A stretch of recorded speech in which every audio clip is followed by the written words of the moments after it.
Welcome and welcome back, everybody. The OK Grognard Show. Today is Wednesday, March 5th, 2025, 10 a.m. Central in beautiful Lake Geneva, Wisconsin. A rather somber week. We're going to be talking about Ernest Gary Gygax Jr., Ernie, to his friends and to everyone, really. He passed away last Friday. And I know yesterday was GM's Day, but yesterday was also the anniversary of the passing of Gary Gygax. So let me adjust this a little bit. There we go. I'm floating around in the ether here. Huh? Ernie passed and Gary passed around the same time, and so it goes. He's been struggling with a number of health issues over the last few years, most notably heart issues, and finally caught up with him. So we will miss him. There was a local friends and family gathering a couple of days ago on Sunday. I popped over there just to share my condolences with everyone, and got in and got out, and I don't do well at those kind of things. Try to keep a brave face, but those kind of things kind of puncture me pretty good. Maybe it's because I've got such an inflated ego. I don't know. Try to find the humor in things, but sometimes you just run out of punchlines, right? Anywho, that's GM's Day. That was the thing, and then dug up a couple of pictures from some folks. I got a whole bunch of pictures. I can show those that are from conventions and game days and from gaming at the store. Ernie pictures. This one was taken by somebody else. It's Ernie actually sitting at a desk with a typewriter in the place where 330 Center Street, where his father honed the original Dungeons and Dragons from his notes and playtests and notes from Dave Arneson, the co-author of original D&D. That is the place where he was when he the location. I think it's a different desk. It's definitely a different typewriter. Can you imagine that big old? Maybe you can't.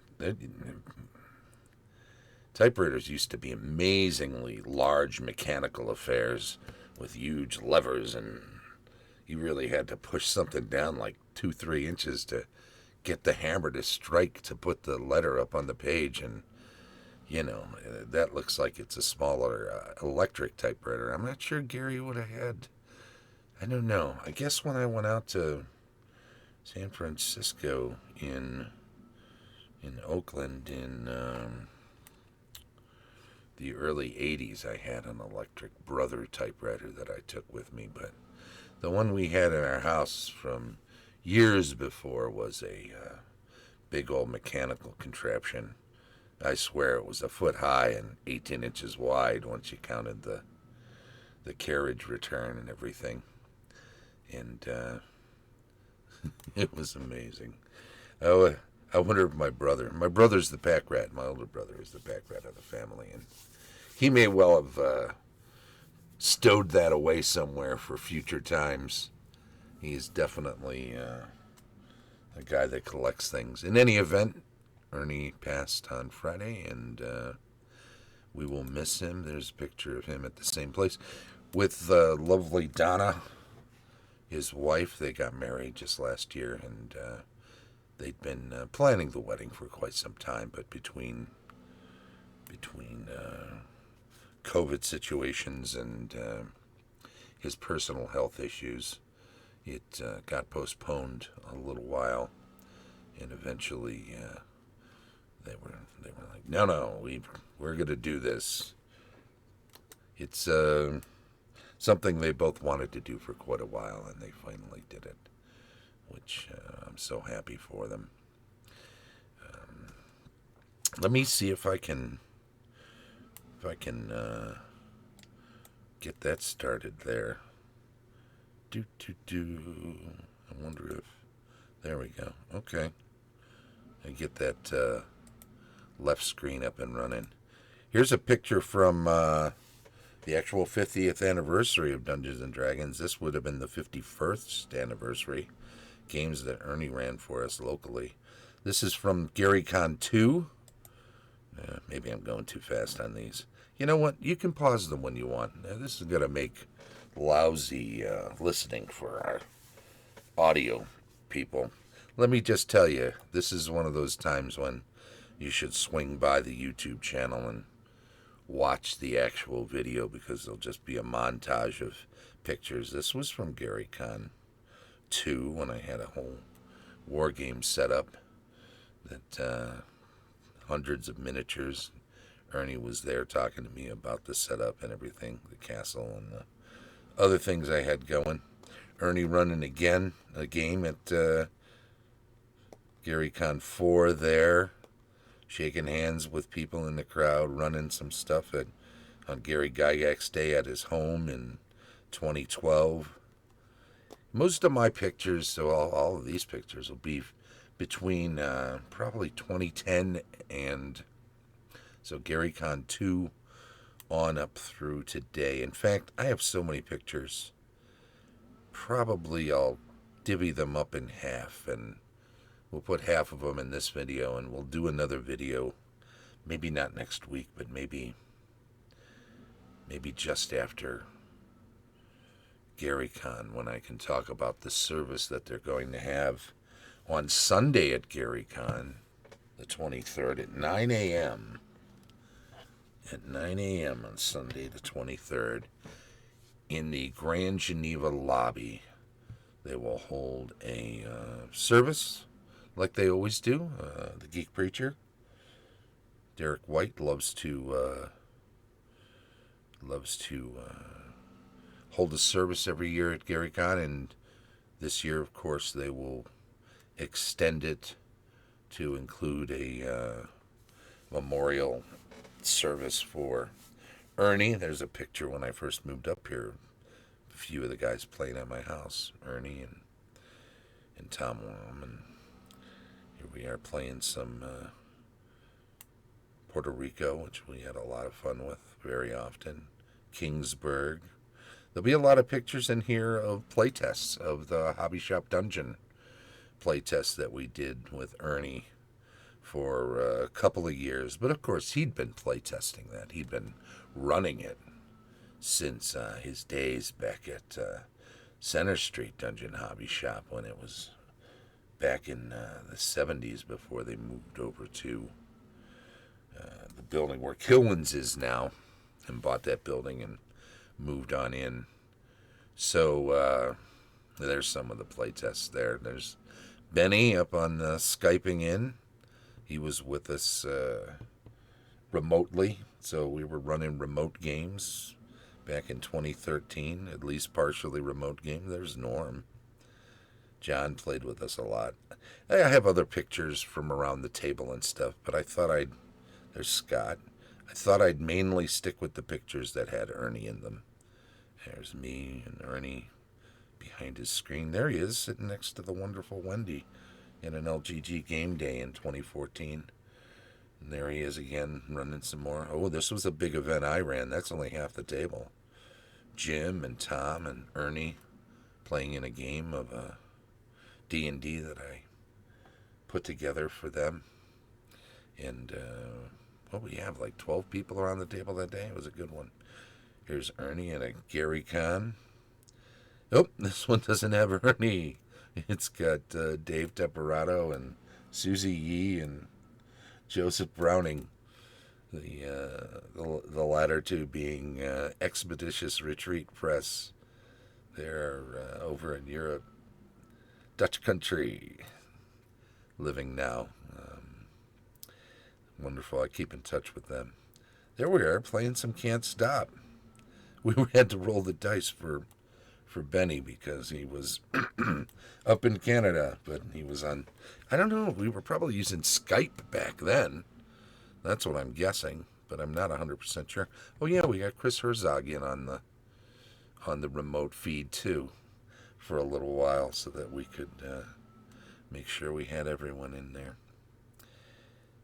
What a lovely, lovely thing. More games at Gary Con. There's Wendy again. Gary Con 7. So these pictures, I think this pile of pictures goes from 2010 to 2017. So I'll have 2018 through 2025, which with some Gary Cons missing because of the COVID, and with some not gaming at all anywhere because of COVID, and also some slowing down at gaming for Ernie because of his health more. There will be fewer pictures in that lot, but I still have some, and I'll dig them out and use those in a second video right after GaryCon, or soon after GaryCon, when I can talk about how GaryCon went in relation to Ernie's passing. Oh, there's Victoria, Perrin, and Ernie. There's Tom. They were running. Nathan Light came down from Minnesota, and he was running a chainmail game, and he got, of course, the son and daughter of the two original authors of chainmail, Jeff Perrin and Gary Gygax, of course, and he ran them. There's Tom DeSanto came in to court the Gygax estate to talk about making a movie. Of course, he's famous for producing Transformers and a number of other movies. He's got a lot of Hollywood clout from some big box office movies, and he was looking at possibly getting into the D&D scene, but because the rights were kind of all over the place with, I think at the time, Sweet Pea was still tied to it. Hasbro hadn't wrested it away from them. A good D&D movie got made eventually, which is good. I think Ernie liked it quite a bit. He enjoyed the humor in it, and that was typical of Ernie to be able to embrace the humor in situations that might otherwise seem dire. Thebes, we played Thebes a bunch of times. Ernie liked that game. That was kind of an archaeological game. Ooh, there's a picture of the Hobby Shop Dungeon map, the original big old pencil drawing of, my goodness, is that like 2.5 by 3.5 feet or something like that? It's a big map, 3 by 4, huge map. And that's Ernie, though. Doesn't do things by halves. There's Dave. Oh, this is the Will down the end.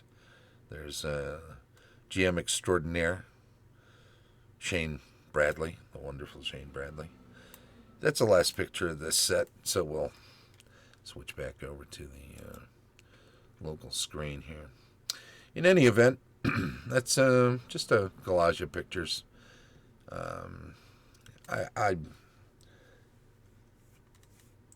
I could never tell any of the stories that Ernie told me as well as Ernie could tell them.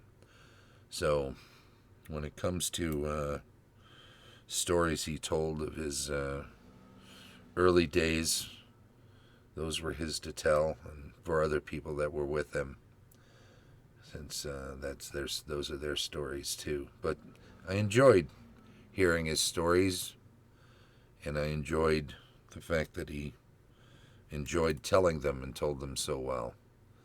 The things I will say about Ernie are always that he was a very generous individual who enjoyed gaming and loved playing games with friends and with strangers. He was very welcoming at his table to absolutely anyone who wanted to participate.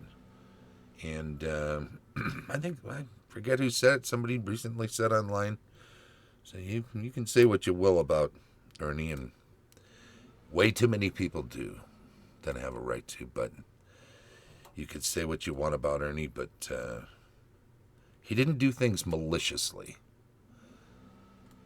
Was he brash sometimes? Did he maybe speak out of turn every now and then? Sure, everybody does that. But he never did it in a malicious way. He was always kind to people. And I'm going to miss him a great deal.